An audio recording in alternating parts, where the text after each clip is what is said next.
final da vida, o corpo passa por diversas alterações físicas, psicológicas, sociais e culturais. É um momento de mudanças, e muitas vezes essas mudanças geram incertezas, sofrimento e fragilidade, tanto para a pessoa que está passando por esse processo quanto para os seus familiares e cuidadores que acompanham, pois a pessoa já não reconhece mais seu próprio corpo pelas rápidas mudanças. Por isso, no vídeo dessa semana, falaremos sobre algumas transformações que podem acontecer no final da vida e como é possível manter ou resgatar a dignidade humana. Quando a pessoa apresenta uma doença que ameaça a continuidade da vida, é comum surgirem questionamentos sobre como irá ser o processo de adoecimento, se vai haver sofrimento, se o corpo sofrerá mudanças. Todas essas questões demonstram a vulnerabilidade que a pessoa se encontra por não ter respostas. À medida que a doença avança, as preocupações e incertezas aumentam, e é normal que a pessoa tenha esses sentimentos. Essas preocupações atrapalham a rotina, porque às vezes há necessidade de parar de trabalhar devido à doença ou incapacidade. Além disso, a doença mexe com questões culturais, em que a vaidade, a autonomia e a independência estiveram presentes por toda a vida. No momento do diagnóstico de uma doença grave em que há a chance de perder essas capacidades, a pessoa tende a ficar ansiosa, deprimida, preocupada e com medo.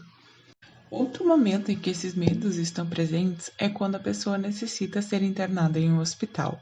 Mudar de ambiente, não estar na sua casa, no seu conforto, com as suas coisas e sua rotina, interfere em questões emocionais, visto que a pessoa fica submetida às normas do local. Ao estar doente e hospitalizada, a pessoa tende a se desestruturar emocionalmente. Isso pode acontecer porque está passando por procedimentos que muitas vezes geram desconforto, como sondagem, que é a passagem de um caninho para fazer xixi ou para se alimentar, ou sucção de secreções pelo nariz ou pela traqueostomia. Pela exposição do seu corpo adoecido aos familiares e às outras pessoas desconhecidas internadas, quando o quarto for compartilhado, perda da autonomia por não conseguir fazer por si próprio as coisas que estava acostumado a fazer antes da doença, como se limpar, tomar banho, andar ou até mesmo comer sozinha, pelas alterações do corpo comuns no final da vida e características da doença, tais como emagrecimento, alterações da pele, surgimento de lesões, inchaço pelo corpo, cicatrizes vindas de cirurgia ou por amputação de algum membro ou remoção de alguma parte do corpo, pela intensificação de sintomas, como dor, dificuldade para respirar, enjoos, vômitos, pelo medo do sofrimento e por medo da morte, além da dependência física. A dependência física acontece porque à medida que a doença progride, mais ajuda a pessoa precisará ter. Para ir ao banheiro fazer xixi ou cocô, para a troca de fraldas ou limpeza das bolsinhas que são utilizadas para eliminar o cocô ou xixi, quando utilizadas, para tomar banho, ir até o chuveiro, ou quando o banho acontece diretamente no leito, sendo realizado por um familiar ou profissional de saúde. Para se alimentar, pois muitas vezes a pessoa está muito debilitada e não consegue comer sozinha, ou quando faz uso de caninhos que vão até o estômago ou intestino e precisam que alguém ajude para comer por ali.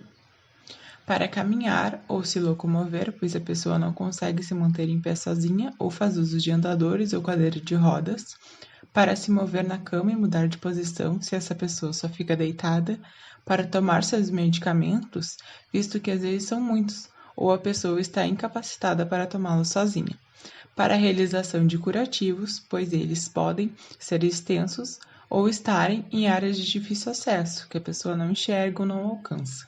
Para os demais cuidados que precisam ser feitos pelos profissionais de saúde ou pelos familiares para garantir o conforto necessário.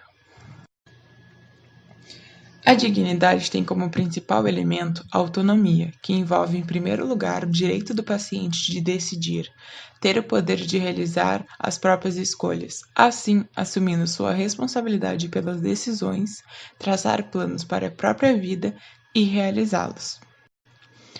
Como já citado no canal, os cuidados paliativos são uma abordagem voltada para a humanização do processo de morrer, reduzir o sofrimento humano diante da morte, considerando o medo que as pessoas têm das mudanças que a doença causará. A ortotanásia, que é o respeito da vida e da morte em seu tempo e curso natural, é um dos objetivos dos cuidados paliativos. Ao praticarmos a ortotanásia, estamos preservando a autonomia da pessoa e dando a ela a independência que ela pode ter naquele momento de vida. É chamado de distanásia ou obstinação terapêutica a tentativa de atrasar a morte, utilizando todos os meios tecnológicos disponíveis, ou seja, submeter o paciente a tratamentos que não trarão mais benefícios, pois não garantem o conforto e nem aliviam algum sintoma que a pessoa esteja sentindo. Nos casos de distanásia ou obstinação terapêutica, os profissionais de saúde limitam a dignidade, pois não são disponibilizadas opções ao paciente, a não ser se submeter ao tratamento. Isso é visto como uma agressão à autonomia e, portanto, à dignidade da pessoa, pois prevalece o poder do tratamento médico sobre ela. A realização ou não de um tratamento é uma escolha e um direito do paciente, quando esse não puder escolher por si. O ser responsável deve tomar a decisão. Esse direito pode ser assegurado pelas diretivas antecipadas de vontade, conhecidas como DAV, já mencionadas no canal, que são manifestações por escrito sobre tratamentos e cuidados de saúde que a pessoa queira ou não receber, respeitando a sua vontade. No Brasil, embora não exista uma lei sobre os direitos dos pacientes em final da vida, há uma resolução do Conselho Federal de Medicina que diz que o paciente tem direito a recusar tratamentos, desde que seja informado dos riscos de sua decisão e deve ser respeitado pela equipe de saúde. Destacamos a importância do apoio familiar e da equipe multiprofissional no restabelecimento da dignidade humana no final da vida. A equipe multiprofissional deve trabalhar com o paciente no sentido positivo, de estimular um novo estilo de vida, incentivando sua capacidade de adaptação com as mudanças, bem como a manutenção do autocuidado dentro daquilo que for possível a partir de sua nova condição. A adaptação às doenças crônicas é um processo longo, contínuo e que necessita não apenas de comprometimento com a saúde, mas também do recebimento de apoio, o que pode ser feito tanto pela equipe e pelos serviços de saúde quanto pela família. Por fim, dentre os cuidados que podem ser realizados para auxiliar o paciente a restabelecer sua dignidade estão: apresentar a realidade a fim de preservar a dignidade, por exemplo, dar uma explicação adequada, evitar discussão e tentativas de convencer o paciente, encorajar relações terapêuticas com as pessoas importantes, como familiares ou amigos, manter os curativos limpos e secos, encorajar o paciente a sua aceitação e percepção da sua autoimagem, explicando as possíveis mudanças que irão surgir ao longo do processo de adoecimento, escutar com atenção as manifestações de tristeza, raiva e choro, promover educação e saúde ao paciente e familiares para estimular o autocuidado, ensinando técnicas e formas de cuidado, inclusive para o cuidador que assumirá o cuidado após a alta hospitalar. Estimular a realização de atividades simples, como pentear os cabelos, realizar higiene pessoal, fazer pequenas atividades que são suportáveis pelo paciente. Valorizar a espiritualidade, respeitando as crenças e estimulando o paciente a preservá-las, pois é um fator que ajuda a pessoa a se fortalecer e a ressignificar o seu adoecimento e final da vida. Por hoje era isso, pessoal. Esperamos que tenham gostado do conteúdo. Se gostou, curta esse vídeo, compartilhe com os amigos e nos siga nas redes sociais. Até a próxima semana!